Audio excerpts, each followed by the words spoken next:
आइए प्यारे साथियों, अंजलि रिकॉर्डिंग स्टूडियो मर्यादपुर जनपद मऊ, हम बिरहा गायक गौरी शंकराचार्य बाऊ दयाल मौर्य के देख रेख में एक ऐतिहासिक प्रसंग, ऐतिहासिक बिरहा जो सचमुच बड़ा ही विचारणीय विषय है। आइए मैं बिरहा कैसा सुनाने चल रहा हूं, थोड़ा सा गौर करेंगे। तनी से भूमिका दे दे बाबू, उठा के हाथ बटा।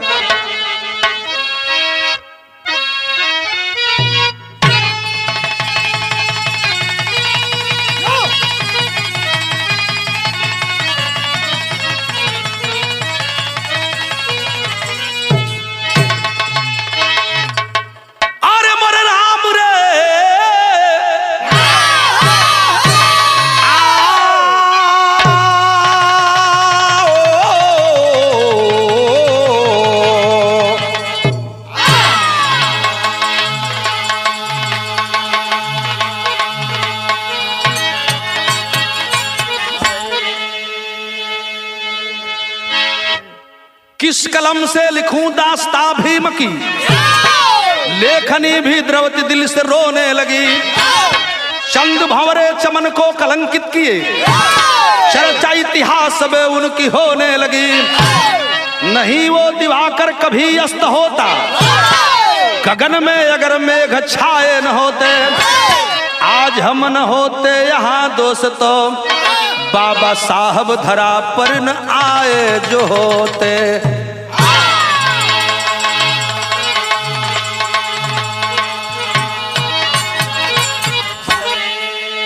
भूमिका लेकर के बिरहा की कहानी शुरू होती है। बात कब की है, बाबा साहब के विषय में तमाम चर्चाएं और बिरहा सुना करते मेरे बाबू। एक स्पेशल बिरहा मैं आपके बीच में भेजने चल रहा हूं, लेकिन एक लाइन गजल भाई बेटा। कौन गजल है?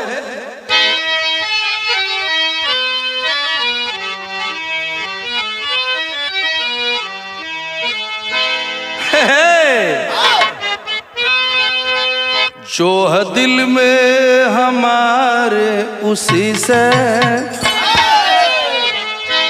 क्या सुंदर लाइन है, जरा तवज्जो देंगे।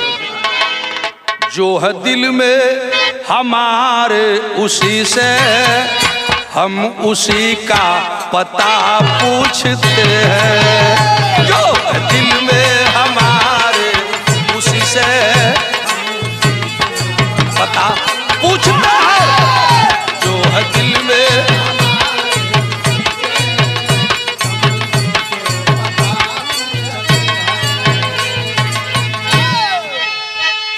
जो है दिल में हमारे उसी से,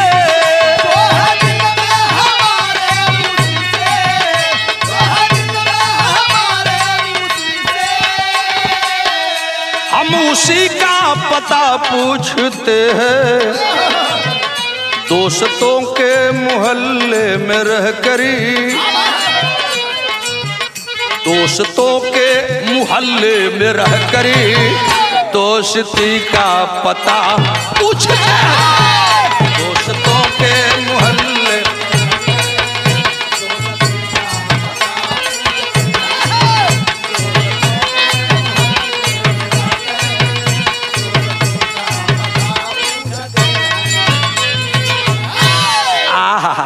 भूमिका लेकर के कहानी की शुरुआत कवि जी की लाइन कर रही है। वह लाइन क्या है जरा देखें। होती सदियों से उपहास जिनकी, होती सदियों से उपहास जिनकी, आज इतिहास गाने चला हूँ। होती सदियों से इतिहास जिनकी, आज इतिहास, होती सदियों से उपहास जिनकी,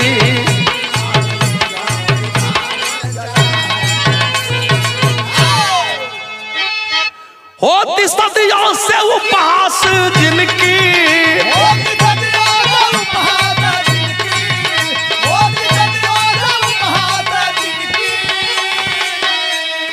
आज इतिहास गाने चला हूं।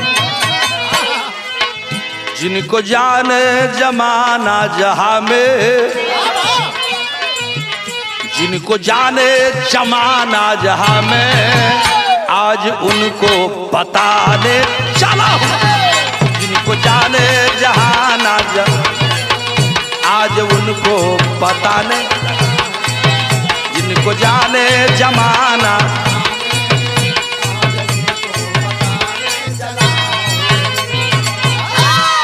यहीं से बात की शुरुआत होती है मेरे बाबूजी।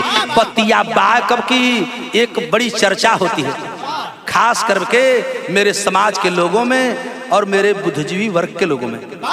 वह बात है कब की, सर का संगल लगे बेटा।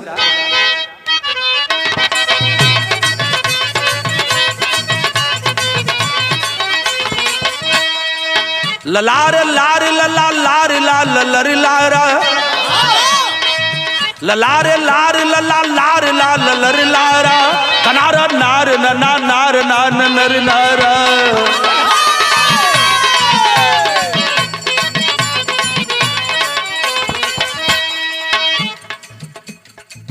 आधुनिक भारत का इतिहास जब दोहराएंगे, आधुनिक भारत का इतिहास जब दोहराएंगे, एक अध्याय हम गद्दारों का भी पाएंगे।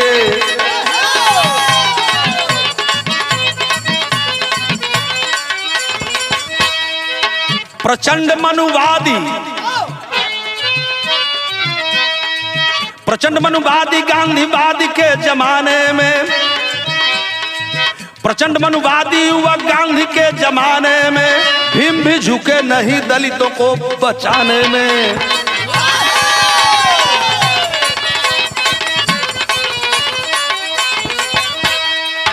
दलित के छात्र भी कोलंबो पढ़ने जाएंगे,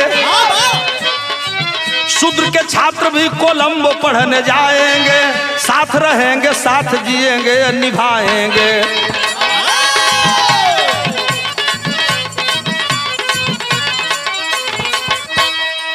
कोलंबो प्लान दलित शिक्षा एक शोध किए, कोलंबो प्लान दलित शिक्षा एक शोध किए, गोपालचारी और गांधी ने है विरोध किए।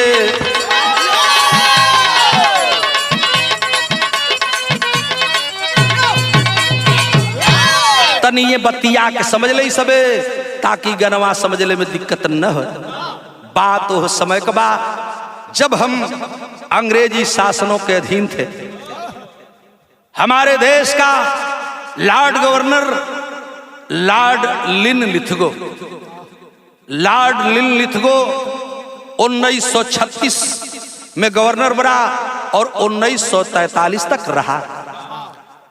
इसी कार्यकाल के दौरान हमारे देश के बापू कहे जाने वाले माननीय गांधी जी और इनके समधी रहे माननीय सी गोपालचारी एंड कंपनी के लोगों ने, उनके साथियों ने मिलकर के लॉर्ड गवर्नर लॉर्ड लिनलिथगो से मुलाकात करने के लिए उसके आवास पे पहुंचे। स्वागत हुई, खातिरदारी हुई। हंस करके गांधी जी ने कहा कि हम कुछ मांगने आए हैं, आपसे कुछ चाहते हैं।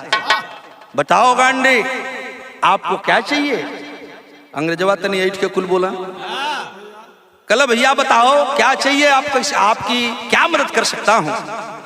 गांधी जी ने कहा कि हमारे देश के लोगों को शिक्षा अति आवश्यक है, इसलिए हमें हिंदू विश्वविद्यालय के लिए कुछ अनुदान दे दीजिए।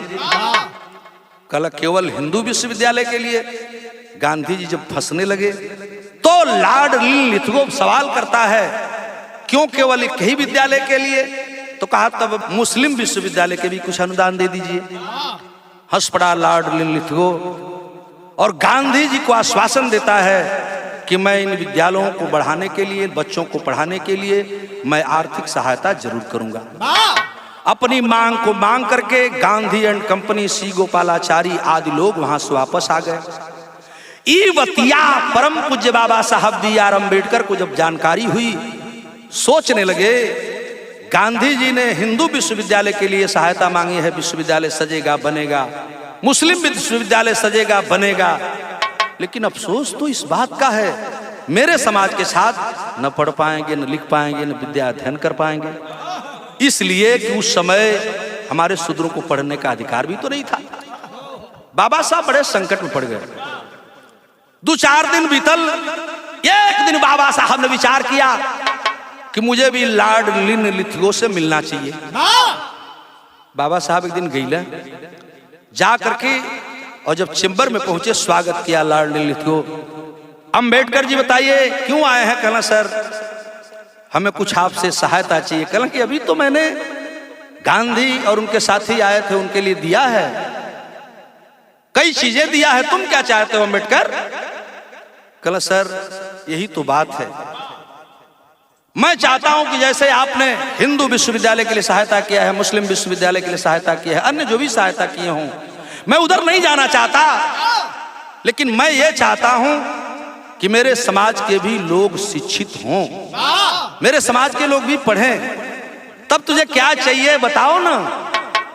कहना सर आप एक प्रस्ताव मेरा पास कर दीजिए कि हर साल हमारे दलित समाज के, शूद्र समाज के कम से कम 30, 40, 50 बच्चे विदेश पढ़ने तो जाएं, और उनका सारा खर्च, पढ़ाने की सारी जिम्मेदारी सरकार की होनी चाहिए। ये मैं आपसे मांग कर रहा हूं। हंसने लगा वह गवर्नर, सोचने लगा एक अंबेडकर की कितनी बड़ी सोच है। मुस्कुरा पड़ा लॉर्ड लिनलिथगो। कहा अंबेडकर साहब आप पे चाहते हो कि आपके भी समाज के लोग शिक्षित हों, तो मैं वादा करता हूं आने वाले समय में आपके समाज के लोग भी जाएंगे, लेकिन मैं 50 तो नहीं कर सकता, लेकिन 30-31 कर सकता हूं, 30-31 कर सकता हूं। तो ठीक है, बाबा साहब भी हंस पड़े, मांग पूरी हुई। और यह खबर सबसे पहले गई कहां? बाबा साहब के ही पुत्र यशवंत राव लॉर्ड बुद्धा प्रेस के संस्थापक थे, उसी में खबर छपने के लिए जा रही है। बाबा साहब को बड़ी उमंग है कि मैंने दलित छात्रों को विदेश पढ़ने के लिए निःशुल्क व्यवस्था करा लिया लॉर्ड गवर्नर से। खुशी में लौट रहे हैं, निकल रहे हैं, तो बिरहा का गीत लगा ले विमलेश। कौन?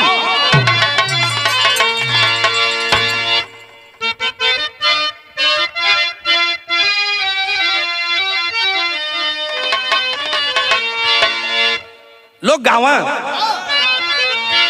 किसी किया मो बीनी बीनी डलिया बनवली हो प्यारे,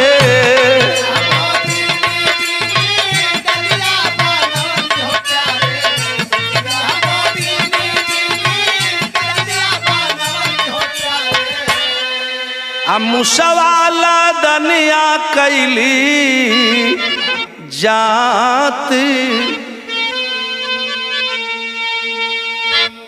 कितना बढ़िया भाव है कि लॉर्ड बुद्धा प्रेसावा में छपली खबरिया हो,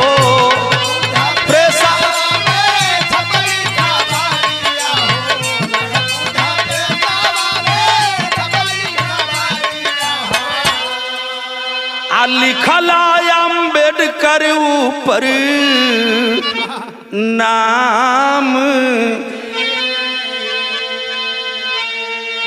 31 दलित छात्र जई हैं विदेशवा में, जई हैं विदेश देशवा में मचल को राम। दलितों में उत्साह तो हुआ इस मांग को सुनकर के, लेकिन पवले खबरिया गांधी मनवा मलिन कैली, मनवा मलिन होई कैली निदिए राम। एक दलित छात्र पढ़ करके आया है तो पूरे देश में हलचल पैदा कर दिया।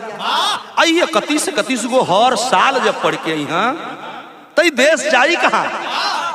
गांधी और उनके समधी सी गोपालाचारी और उनके साथियों ने विरोध करना शुरू किया। ऐसा नहीं होने देंगे।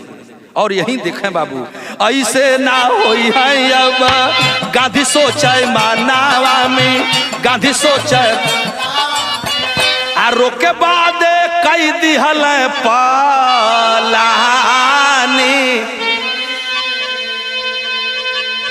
बाबा साहब पूरे देश से दलित शूद्र छात्र जो तेज पढ़ने में थे उनका चयन करके विदेश भेजने की तैयारी में लग गए।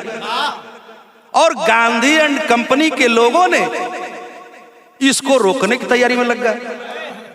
यशवंत राव जो लॉर्ड बुद्धा प्रेस के संस्थापक थे उन्हीं के लड़के हैं। जब जानना कि हमारे बाबूजी शूद्रन के विदेश पढ़ावल चाहते हैं, बोले उन्हें कहना का पिताजी जिंदगी भर आप शूद्र दलितों की सेवा करते रह गए और आपकी बुद्धि कब आएगी। बेटा बाप से नाराज हो गया और जसवंत अंबेडकर जी से एक बात कहने लगे और बाबा साहब से कहेगा गीत लगी है बेटा।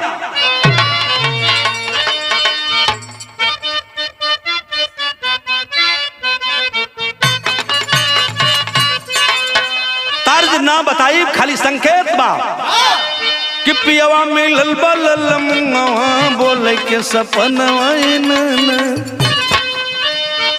बाबा साहब से जसवंत बोल पड़े। अरे बोले जसवंत लाला नवा मान जा कहा नवाए बाबूजी।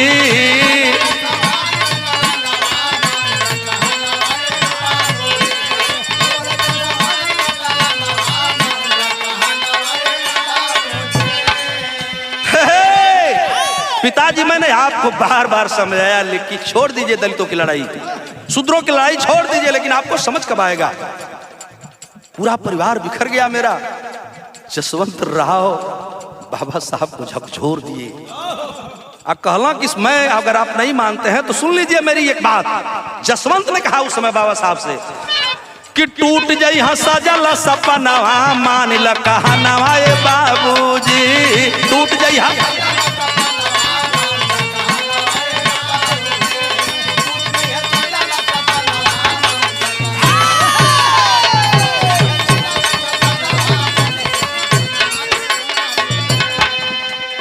काला ये क्यों कह रहे हो ए बेटा, तू यह बात क्यों कह रहे हो। तब बड़ा विश्वास से जसवंत बोले। जानते हैं क्या कहला? लड़े फूले साहब दलिता ना का लड़ाइया,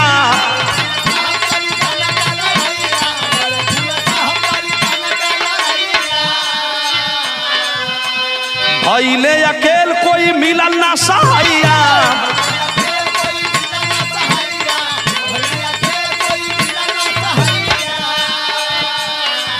अरे टूटी जया सजल सपनवा। जैसे तमाम महापुरुषों ने लड़ाई लड़ा इन शूद्रों की दलितों की, आप उनको देख करके आप भी लड़ाई लड़ रहे हो, लेकिन मैंने देखा है अनुभव किया है कि उनका भी सपना टूटा है, आपका भी सपना टूटेगा। दोहरा दिया उस बात को। टूट गई ला सजल सपनवा मान ल कहा नवाए बाबूजी।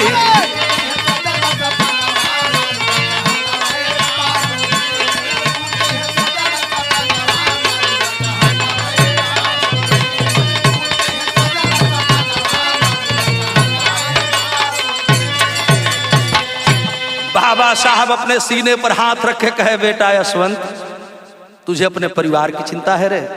मेरा परिवार तो पूरे भारतवासी हैं, पूरे भारत के मूल निवासी हैं, शूद्र समाज के लोग हैं, अपने समाज के लोग हैं। और जो मैं बिल पास कराया हूं, जो मैं व्यवस्था किया हूं विदेश पढ़ने की इन बच्चों की, ये जब पढ़ के आएंगे तो मेरी तरह तेज होंगे, और जब मेरी तरह तेज होंगे तो मैं अकेला हूं उस दिन हुजूम बनेगा। समझावत हूं अपने बेटा के कि जाय के कोलंबो जब कारी हम पढ़ैया,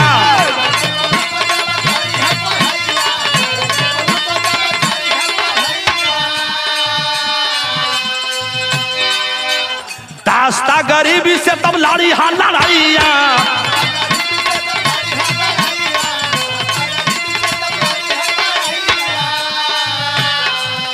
ये बेटा और उस दिन देख लेना पूरा होई हमारो सपनावा मान ल कहा नवा ये बेटावा। पूरा होई हमारो, पूरा होई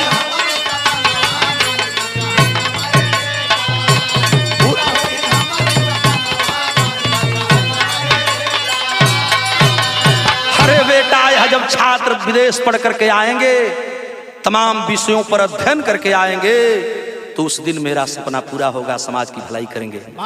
कल चला तब हम देखबा करब। बाप बेटे में बात खत्म तो जरूर हुई। बाबा साहब जैसा प्रस्ताव रहा उसके मुताबिक पूरे भारत से 31 छात्रों का चयन किए और छात्रों को विदेश जाने की तैयारी कर लिए।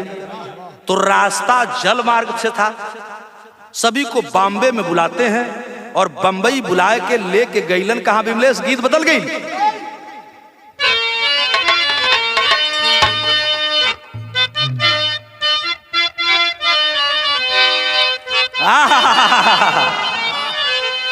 वही गीत बजा दलनी कि गंगा माई का ऊंची अररिया न तापर बैठा जाय भी।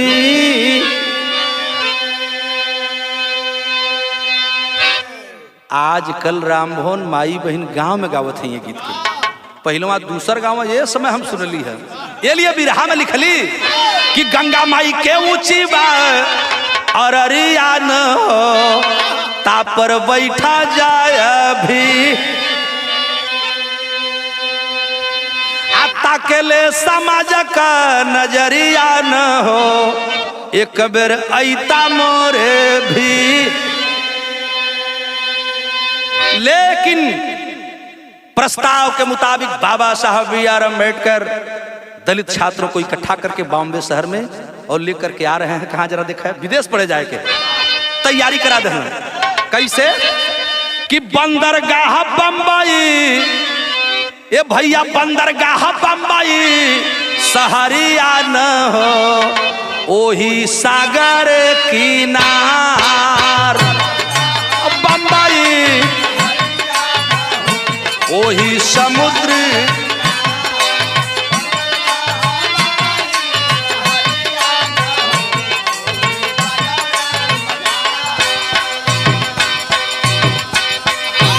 बाबा जी धारावल डहरिया न हूँ, ओही सागर किनार। दलित छात्रों को, शूद्र छात्रों को बुला करके इकट्ठा करके विदेश भेजने की तैयारी कर दी। सारे विदेश जाने वाले छात्र रोने लगे, बाबा साहब यह आपका एहसान हम कैसे चुकाएंगे। मत अफसोस मत करो, जाओ पढ़ो, हर विषयों पर रिसर्च करके आना और पढ़ करके आना, तो मेरी मांग तब सार्थक हो जाएगी जब आकर के मेरी तरह इस देश की सेवा में लग जाओगे, अपने समाज की सेवा में लग जाओगे। यही बात हो रही है दोनों में। तो कैसे हो रही है कि हाथ जोड़ी छात्र बोला बाबा के साथ हनावा,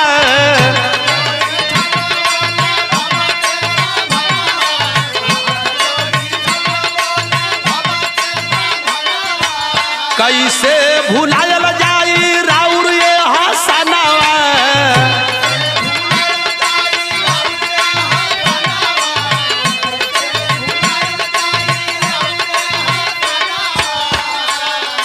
तो बाबा बोले रखिया पगड़िया न हो, जिस उम्मीद से मैं तुझे भेज रहा हूं उस उम्मीद को पूरा कर दोगे तो मैं समझ जाऊंगा कि मेरी मांग पूरी होगी, सार्थक होगी।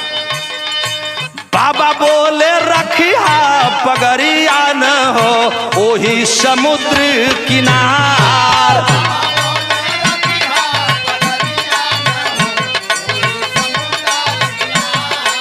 बाबा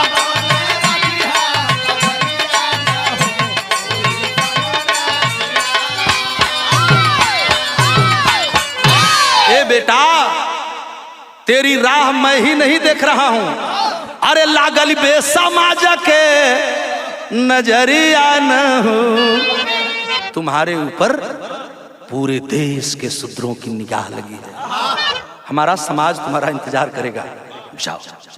बंदरगाह पर जहाज पर बैठा करके बाबा साहब बच्चों की विदाई कर दिए। पढ़ने के लिए बच्चे सरकार की व्यवस्था पर, अंग्रेजों की व्यवस्था पर लॉर्ड लिनलिथगो के आदेश के अनुसार विदेश चले गए। पढ़े लगना, जाके खर्चा सरकार के देवो भाई बाबा साहब मांग के लिए रहा। जब पढ़ने लगे, पढ़ करके जब डिग्रियां पूरी हुई हरिंदर बाबू जब लोग वापस आए तो क्या हुआ, भाव विदेशिया लगी विमलेश। पढ़े के विदेशे गईल मन हर्षित भइल, आ समाज की भलाई खातिर ठानी के ठाना।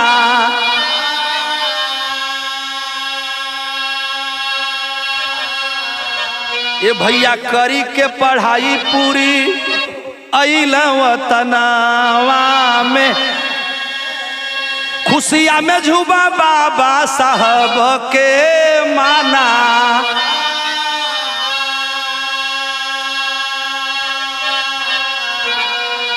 लेकिन 29 छात्र भागा ले,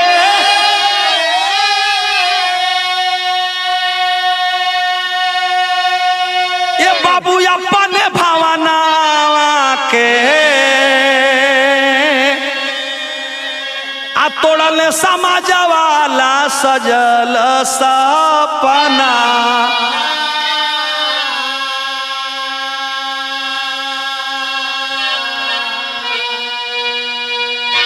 विदेश में गए, पढ़ करके वह 31 छात्र भारत में लौटे भी, लौटे तो जरूर, लेकिन उसमें से 29 छात्र बताया कवि जी ने कि अपने अपने घरे जाके ऐसे आराम नौकरी पेशा रुपया पैसा मलाई काटे में लीन हो गई। अब गईला बाबा साहब के बुलाए। बाबा साहब इंतजार करते करते थक गए। जसवंत बेटा की बात याद आने लगी, ये मैं कर क्या दिया। खैर अगले साल फिर व्यवस्था करनी है, बच्चों को भेजना है जैसा आदेश है। बाबा साहब तो ये सोचत हूँ कि चला अपने घर में हम सो कहियो तो लौटियो सो, लेकिन इधर बाबा साहब बच्चों की पढ़ाई की व्यवस्था में लग गए और उधर गांधी एंड कंपनी के लोगों ने उस आदेश को रद्द करवाने के चक्कर में लोग लग गए। तो बिरहा में टेरी लिखे पड़े, बेटा तो नहीं बढ़ जाता है।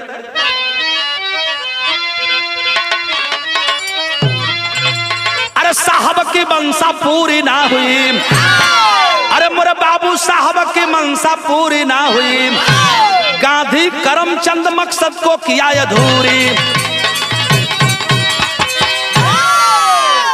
मौका कब पाए, धीरे धीरे समय बीतता रहा और आदेश करवा लिए कि नहीं ऐसी व्यवस्था न होगी। तो एक बार तो भेज दे हलस, दूसरी बार 43 में जब गवर्नर बदला तो धीरे से उस आदेश को रद्दी कापी में रखवा दिए।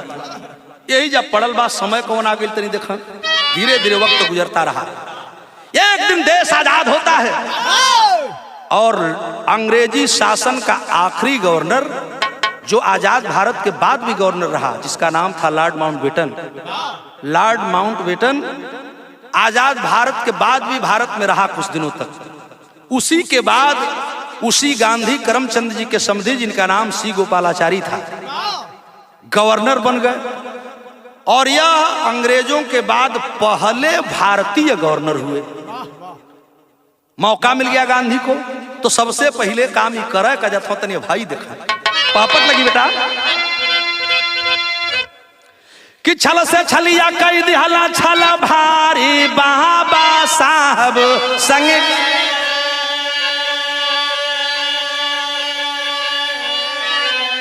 ये भैया छल से छलिया कई दिहला छल भारी बाबा साहब।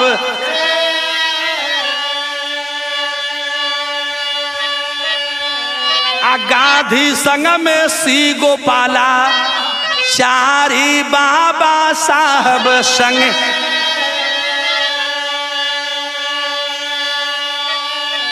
लाडलिन लिथगो से देखवा आदेश लिए लिखवाई, निःशुल्क शिक्षा वाला विदेश वाला रद्द करवाई। अरे हमारे साथे समाज साथे कैला भारी गद्दारी बाबा साहब संगे। लेकिन बाबा हमारा हिम्मत नहीं हारी बाबा साहब।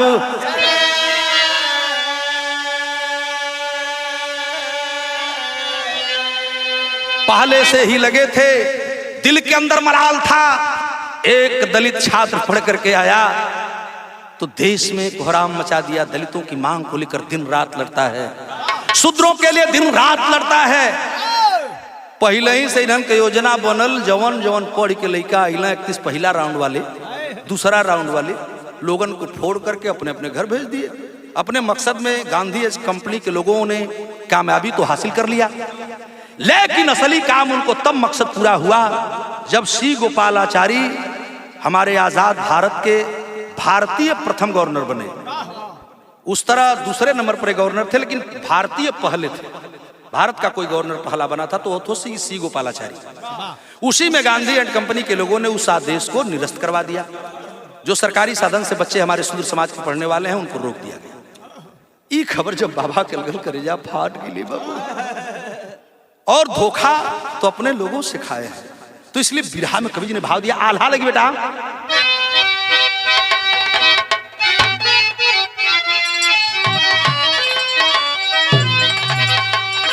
कि भारत का सूरज जी की कहा पूरी दुनिया, अरे बाबा साहब संगवा साथ धोखा बारिया।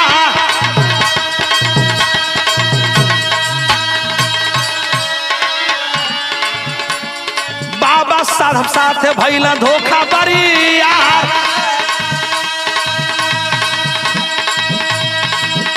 अरे देवे के आजादी अंग्रेज मन ठान,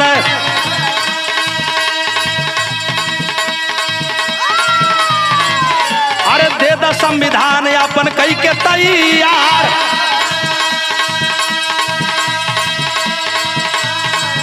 अरे नेहरू या गांधी सबका छुटली हिम्मती,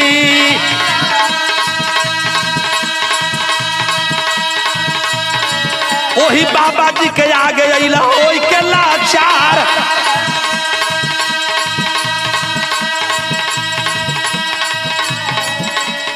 एनजीओ के खेवड़ा गड़े रत्नाकर गावटी करी, यही 3 छात्र साथ दिए दही वार।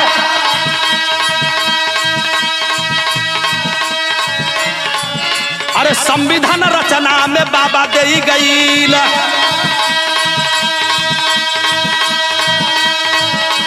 अनुच्छेद 21 में शिक्षा अधिकार।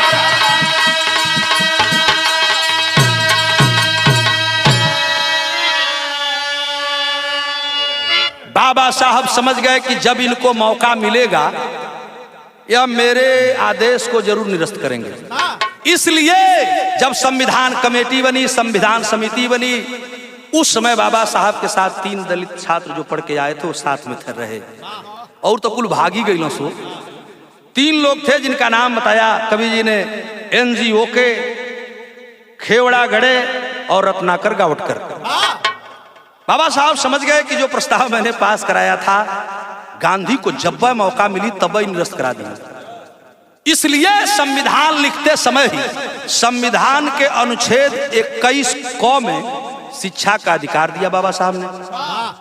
उच्च डिग्री का अधिकार तो बाबा साहब नहीं दे पाए, लेकिन आज भी वीके जी प्राइमरी स्तर पर अनुच्छेद संविधान के 21 क में लिखा हुआ है कि 1 वर्ष से लेकर 14 वर्ष का छात्र निःशुल्क पढ़ेगा, बिना रुपया पैसा के पढ़ाई हुई, जवन आजो प्राइमरी विद्यालय में चलत बा। संविधान की देन है, बाबा साहब की देन है। और उच्च शिक्षा प्राप्त करने के लिए आज भी लोग पढ़ रहे हैं, लेकिन वो लोग अपनी पैसा से पढ़ता। बाबा साहब का वो अधिकार खत्म हो गया। आपको याद होगा मेरे साथियों, बाबा साहब का आखिरी भाषण 18 मार्च 1956 को आगरा के मैदान में हुआ था। बोलते बोलते रो पड़े थे बाबा साहब। कहा था बाबा साहब ने, educated peoples have descent to मी।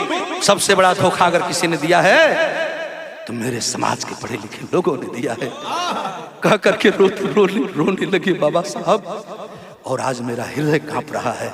ऐ मेरे बाबा साहब के मानने वाले लोगों, बाबा साहब की जयंती मनाने वाले लोगों, मेरे भाइयों, मेरे समाज के भाइयों, कौन भूल जाएगा इस मसीहा की कीमतों को जो अपना पूरा परिवार गंवा करके और आपकी लड़ाई लड़ते रहे। लेकिन उन गद्दारों की बात मैं कर रहा हूं थोड़ा सा भी इनसे बर्दाश्त नहीं हुआ कि यह शूद्र समाज के लोग भी शिक्षित हों, और इन्होंने आखिरी में किया क्या, बिरहा के आखिरी लग गई।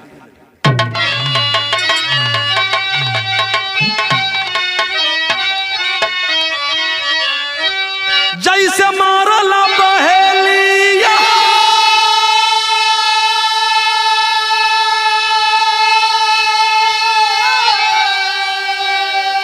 ओ पंछी के बनावा, धोखा कैला बेईमानवा बाबा के संगावा।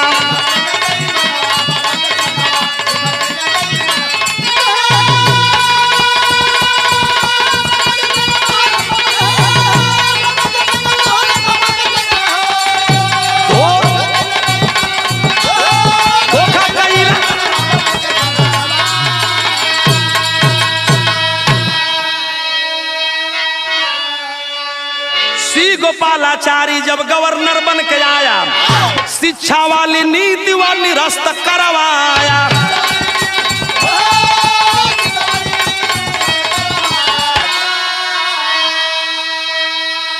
दिल में दर्द रूपी बिल उचू भइलो बनो, आ धोखा कैला बेईमानवा बाबा के संग।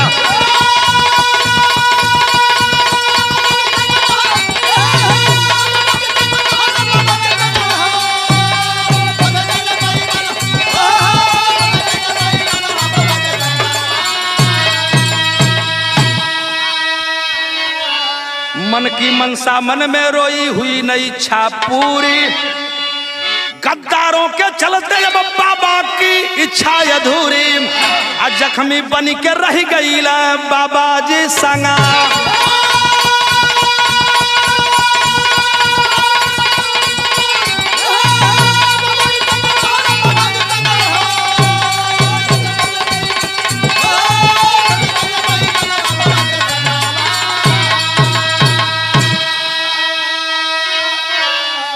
प्रिय साथियों, यह घटना तो बाबा साहब के साथ में हुई थी। अगर ये आप सजग नहीं रहोगे तो जो मेरे देश की व्यवस्था चल रही है, जो मेरे देश के लोगों की सोच बनी हुई है, यह जयंती मनाने वाले लोगों कान खोल करके सुन लीजिए।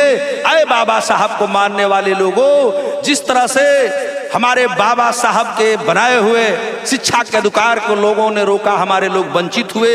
आज भी हमारे देश में उन गांधीवादी मीडिया के लोग हमें शिक्षा से वंचित करना चाहते हैं, और जब हम शिक्षा ही नहीं पाएंगे तो फिर लड़ेंगे क्या, अपना अधिकार क्यों मांगेंगे। जिस अधिकार को बाबा साहब ने दिया था, शिक्षित बनो, संगठित हो, संघर्ष करो, वह अधिकार तेरा समाप्त होने वाला है। इसलिए आपको सजग होना होगा। बिरहा के आखिरी में छाप लग गई तो गुरुदिल मोहम्मद राम सेवक सिंह सीओ बदन हरिद्वार, कभी गया लाल जगलू यादव जगधारी देहला प्यार। अरे साहब की मनसा पूरी ना हुई, गौरी ईश्वर चंद्र रंजन बिरहा की धूरी। साहब की मनसा पूरी, रंजन बिरहा की